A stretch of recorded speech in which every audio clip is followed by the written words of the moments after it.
Soul Calibur 4. And welcome everybody to a bonus episode of Let's Play Star Wars The Force Unleashed. Even though we're not in Star Wars The Force Unleashed. You're probably wondering, we're on a different game.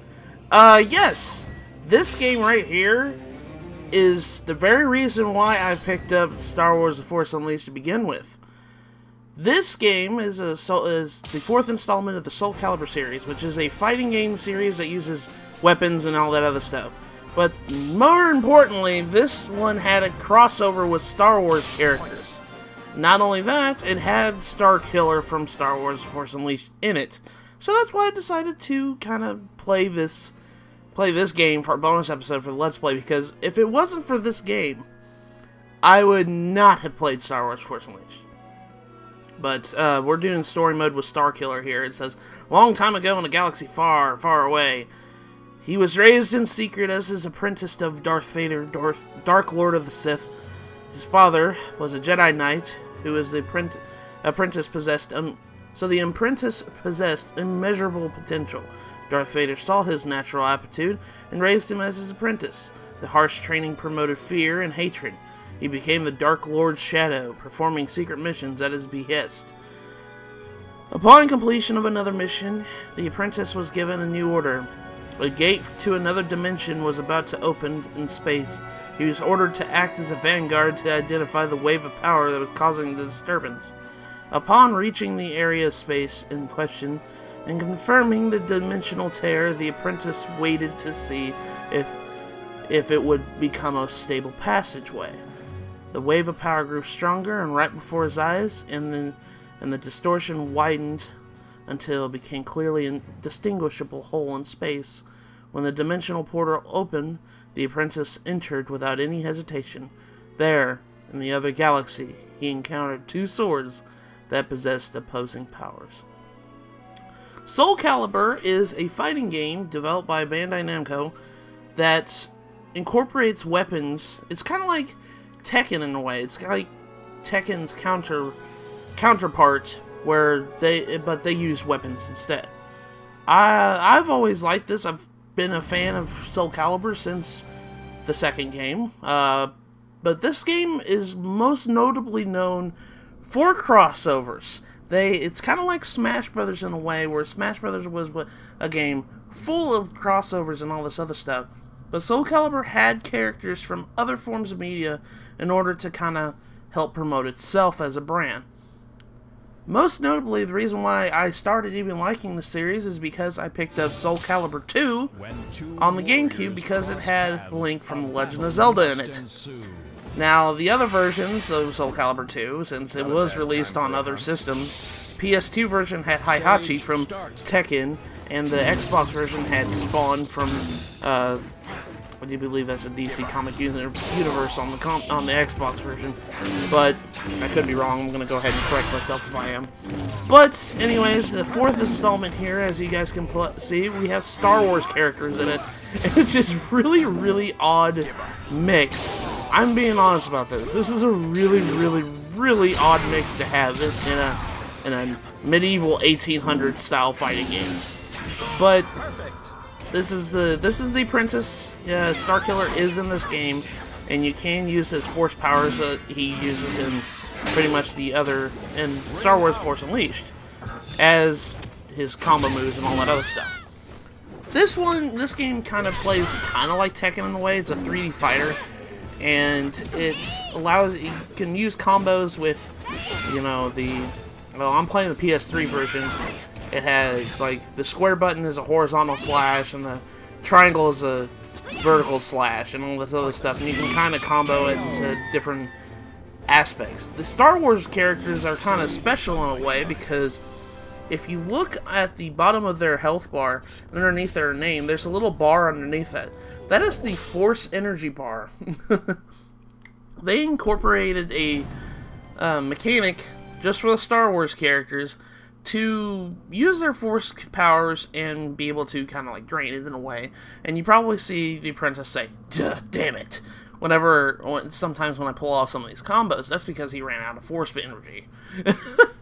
But yeah, the fourth installment of Soul Calibur had Star Wars characters in it which was really weird because, Countless warriors have like I said, you got intergalactic space warriors with lightsabers, you know, condensed plasma swords and blasters and all this other stuff, fighting 1800 medieval anime characters. It is kind of weird. But this is kind of how I found out that Star Wars Force Unleashed was a thing. Because this character right here, I saw this character, I said, who is this guy? You know, I'm an avid Star Wars fan myself. Why is he, who is this guy? But I did some research and I found out that it was a game that came out the same year. And I was like, oh, okay. So I picked it up and I enjoyed it.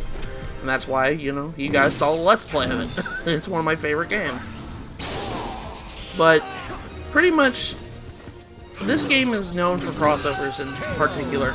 I think, if I remember correctly, the third installment didn't have crossovers in it. I could be wrong, but I'd actually never played the third game. The fifth game, however, did have another crossover in it. The fifth game had Ezio Auditore from Assassin's Creed 2 in it. It's kind of weird when you really think about it. The more recent Soul Calibur games had kind of, in a sense, more Western characters and crossovers in it. This is a Japanese-made game, fighting game. But, anyways, yeah, it's just, I really like playing this game. And not only, I played this game a lot when I played the 360 version. One thing I do have to talk about, kind of like they did with Soul Calibur 2, Soul Calibur 4 did have version-exclusive stuff in it. But they eventually got rid of it by paid DLC. But, like, the PS3 version had Darth Vader in it. You could play as Darth Vader in that game, in PS3 version. The Xbox 360 version, however, you could play as Yoda. So, each version of the game had different Star Wars characters you could play as. Well, later on down the line, they made the other character paid DLC, so either version could have both characters on it. It's just if you bought this game, whoever was on your cover, that was your character that you had.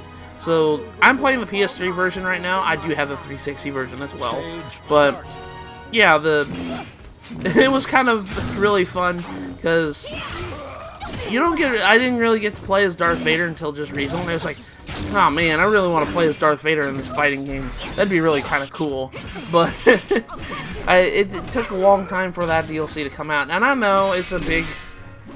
I'm going to tell you guys that this is a controversial thing. That was on-disc DLC.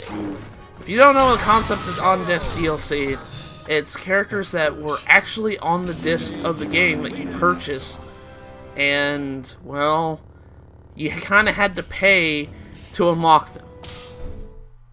Now, I know that's kind of a thing that doesn't sit well with a lot of people. Especially, you know, the fact that you already bought the disc, you should have everything on that disc. Which I'm kind of an advocate for. I do not like that. But, you know, when I bought this game, eons ago, 2008, I didn't understand the concept. I was not really aware of it, and I didn't really care. But nowadays, I kind of look at it and I'm just like, oh man, I really did kind of pay for something that I already had. But, yeah, the other characters that you got via version exclusivity, if you bought it on the PSN store or Xbox Marketplace, you already had it on your disc. So, you're just paying it for unlocking it. But, that's okay. But yeah, so the 3 Star Wars characters that are actually in this game are Darth Vader, Yoda, and the Apprentice. So, but yeah, we're just going to be playing as the Apprentice's story mode because I just figured this would be kind of a nice little distraction. I like how Siegfried just grabbed me while I was invisible. I activated an ability which only is active, you can only have in story mode and the, the long stage mode in this thing is called Tower of Souls, if I remember correctly. You can't play it in arcade mode or versus unless you significantly just change it to that mode. But we're pretty much at the end of story mode here. That was quite entertaining. You have done well.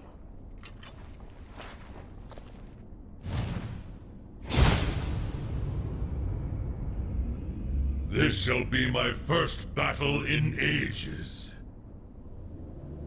You are a worthy opponent. Strong one, you shall be the sacrifice for my resurrection!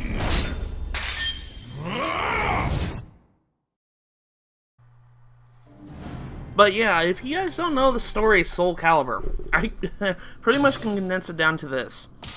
There are two swords, one called Soul Edge, one called Soul Calibur. They both have very a lot of power to change the way, change the outcome of the future of the world.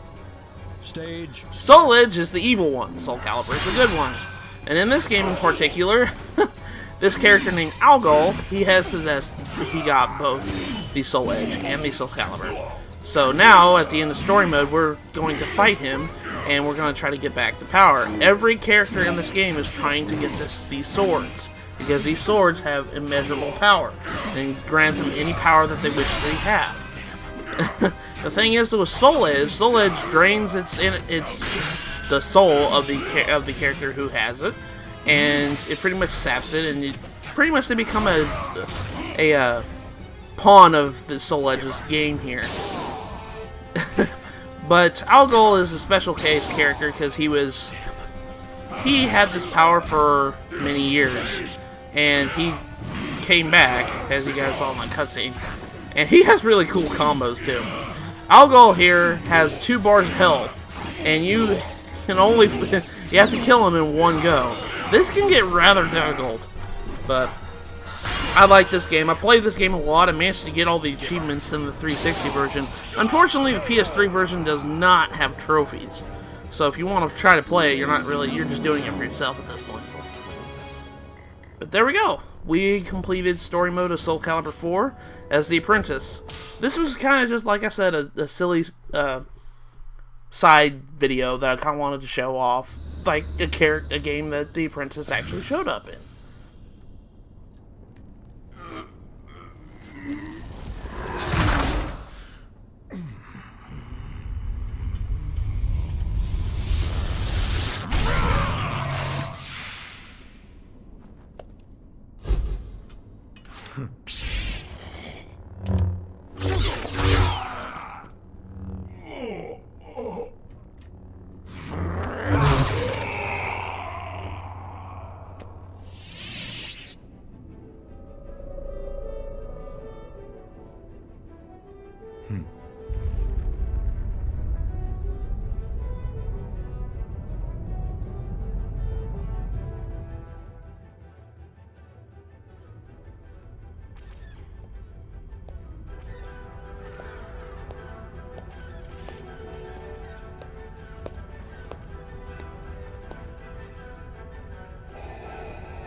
Why didn't you bring them back? I deemed them to be of no value.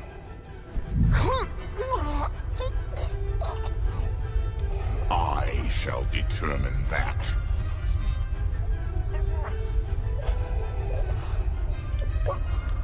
You dare to defy me?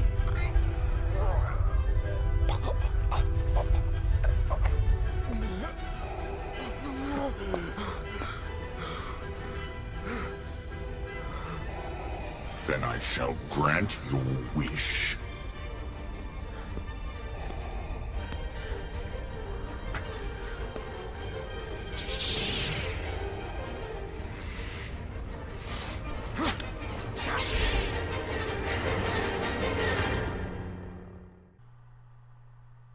That ending was a massive cock tease to the Xbox 360 users.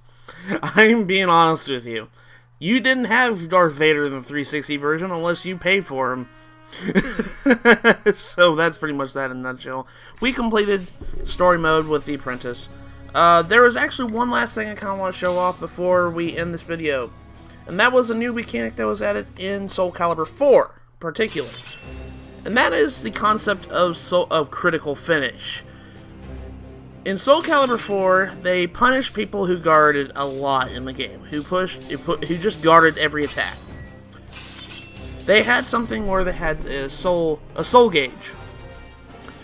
If you attack an enemy while they're guarding, you gain soul gauge. You gain stuff to your soul gauge here, and the opponent starts to deplete the soul gauge.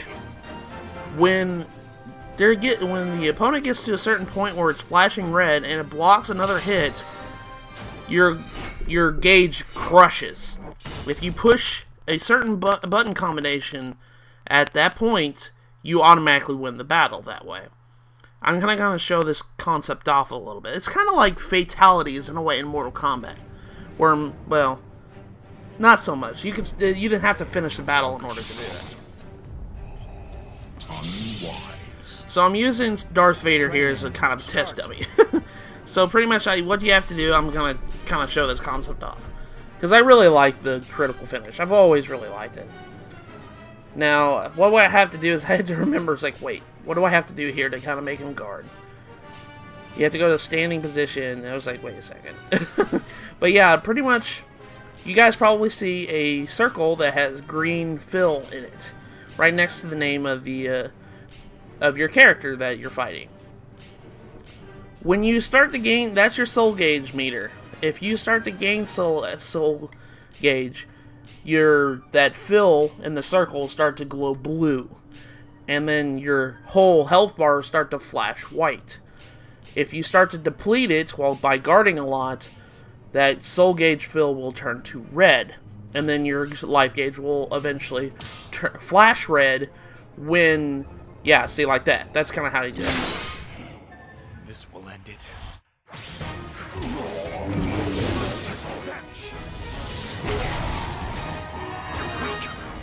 That's a critical finish. So pretty much whenever you get into this kind of scenario where an opponent is guarding a lot, and you just want to end the battle this way, this is kind of the way of how they punish people who just guarded every attack. Because I guess that was a big thing in Soul Calibur, was people just blocking everything. Training. So that they added a mechanic that would just get rid of everything. So pretty much as soon as their guard breaks like that, that's when you push the button combination in order to do the soul gauge. Or the critical finish, I'm sorry. But that's pretty much it for Soul Calibur 4. I know this was not Star Wars: The Force Unleashed, but I kind of wanted to show this game off because this game did help me purchase the game back in the day. Because this is how I got exposed to Star Wars: The Force Unleashed universe in a way. Next time we meet in Star Wars: The Force Unleashed, we're going back to the game. I'm going to be showing off all the extra little goodies that the game has to offer with training mode, costumes, and character art and stuff like that. So, I will see you guys in the next episode.